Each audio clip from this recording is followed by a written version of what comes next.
Here with Ricky Locke, head football coach for the Southside Cardinals. How are you doing today, Coach? I'm doing great, Tony. How are you, man? I'm doing good. How are you and your family holding up under these COVID-19 conditions, especially with you around so much more than usual? Yeah, I think my wife's ready for this thing to be over with and get back to work. She's a coach too, though, so she coaches over at Steel, the head soccer coach. So I mean, my daughter teaches at Southside, and my grandson. We've been spending a lot of time with them, and doing some things like that. But it's been different, Tony. It's been different. We've always had spring ball at Southside, so something we couldn't have this year, but nobody in the state had it, so we're all on a equal footing, I guess. Talk a little bit about what you are doing under these circumstances to keep in contact with your athletes and keep them on point. Well, there's technology. You probably are a lot better at it than I am, but I've learned a few things. We have Google Hangout meetings and Google Classroom. We also joined a app. Our football players joined an app that was put out by Texas High School Coach Association called Sports U. It's been very helpful in having meetings and kids, posting the workouts, and we can get information to them about workouts. And actually, we have a lot of kids posting when they work out and do things like that. So it's been really different for us because we're a hands-on staff there at Southside, and we do a whole lot better when our kids are there every day and we see them every day, as probably every coach would say. But it's been different, Tony, real different. Well, this will be your seventh season coming up at Southside. A lot of success came over from Gonzales. Have put up records for the football program there at Southside with record number of wins in a season, record number of consecutive playoff appearances, all that kind of stuff. Okay, go back to 2014 if you can, and kind of give us an idea what it looked like when you got there and what you did to affect the culture there as far as football goes. Well, I was, as you mentioned, I was at Gonzales High School. We were coming off the quarterfinal year, and my kids graduated from Gonzales, and I was, I was really happy there and liked it there, and loved the traditions we had there. But we had lost. So we went to quarterfinals twice there in 5 years, and they hadn't been to the quarterfinals there since 1963. So hadn't won 11 games in the season. We did that.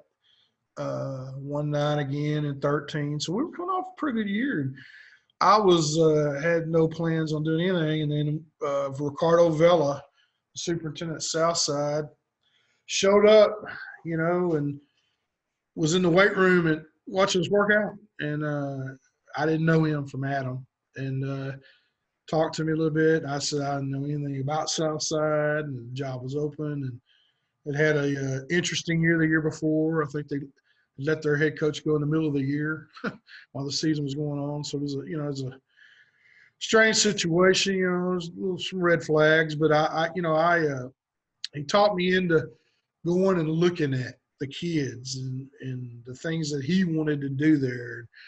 His brother was the head coach down in Edinburgh, and the school's named after him, Edinburgh Vela.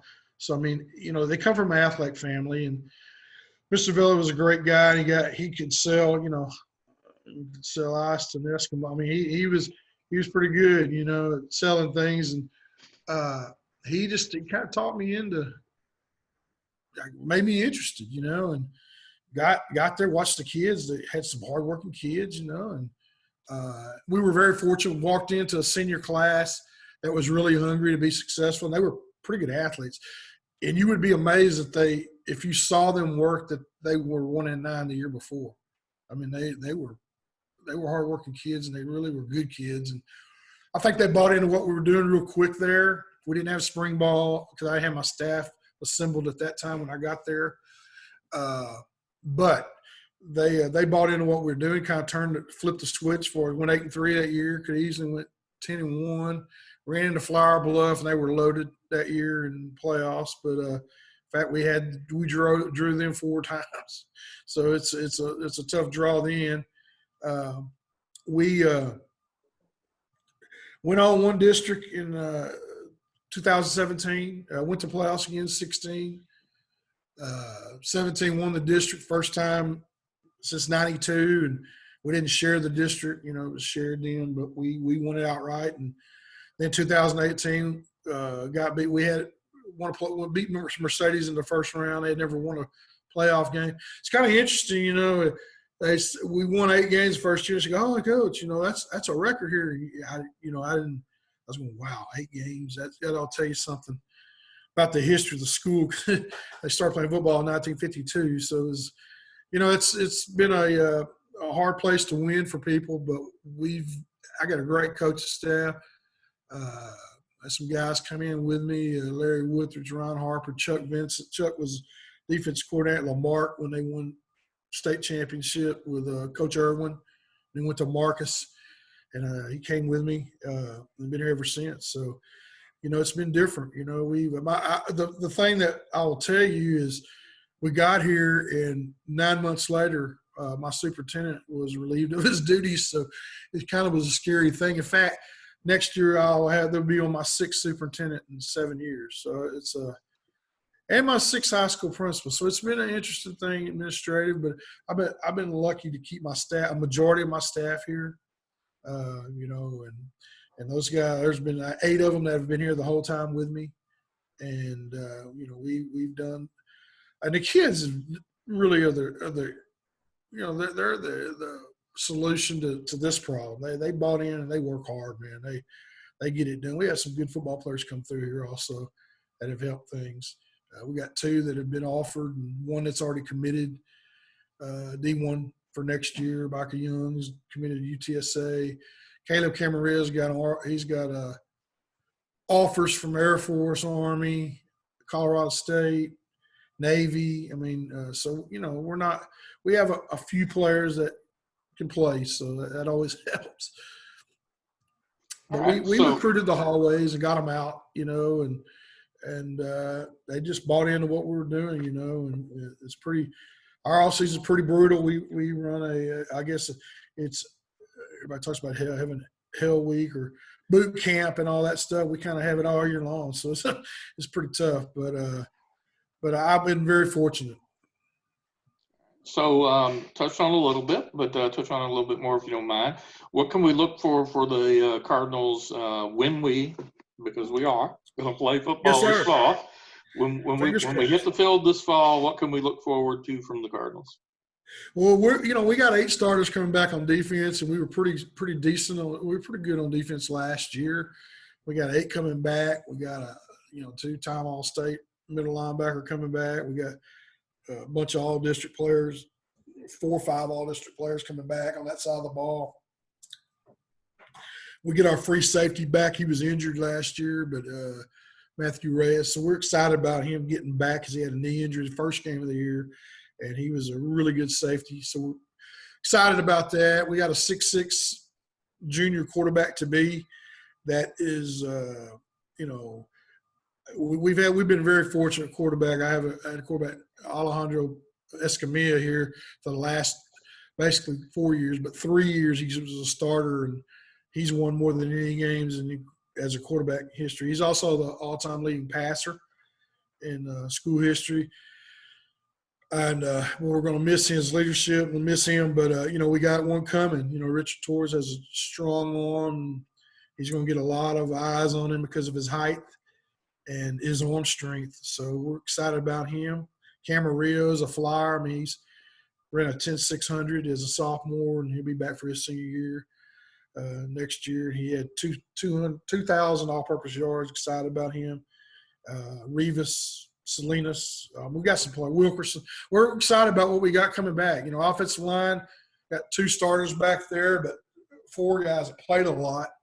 So, that's was a major emphasis in the spring for spring ball, but of course I got nixed. But we have we have a few question marks like everybody else, but we have a good nucleus to start with. We think we're going to, we've been in the Coastal Bend District the last 2 years. We got realigned 2 years ago, and everybody kind of laughed and thought that was, what are you going to do with Cal Allen and Port Lavaca Calhoun and Gregory Portland and Alice and that bunch, with Somerset too, Floresville. But, we held our own. Cal Allen, not so much. They beat us twice, but we split with Calhoun and Richard Whitaker. And, there's some good coaches in that district. But we got realigned in a district we're more familiar with because we played Sigaroy and Laredo Martin and Eagle Pass Wind before. We've never played Southwest or Legacy, but we're in the district with them now. And, of course, they threw in Rio Grande City, and I don't know how that happened. But we're in there with them, and they had a great year last year. They went 9-2. So, I mean, it's going to be competitive, but, it's we lined up the last 2 years playing those kind of people. It should be we look forward to lining up with who we got to face the next 2 years. And they're going to be good, but we've been in the battles with them other schools, and that's prepared us. Some long bus trips there, so you better have a few good books handy. Yeah, there's some trips now. I'm gonna tell you, it is. I don't know how we set probably 15 minutes from downtown San Antonio. I don't know how we get in the district with Laredo's and Rio Grande City when we got Harlandale sitting right across the 410 from us. Probably 10 minutes at the most. With McCullum Harlandale, we can't get in that district. But I see. UIL, you're at the mercy of the UIL. So. That's the way it goes. Well, thanks a lot for your time today, Coach, and best of luck as you take the field this fall.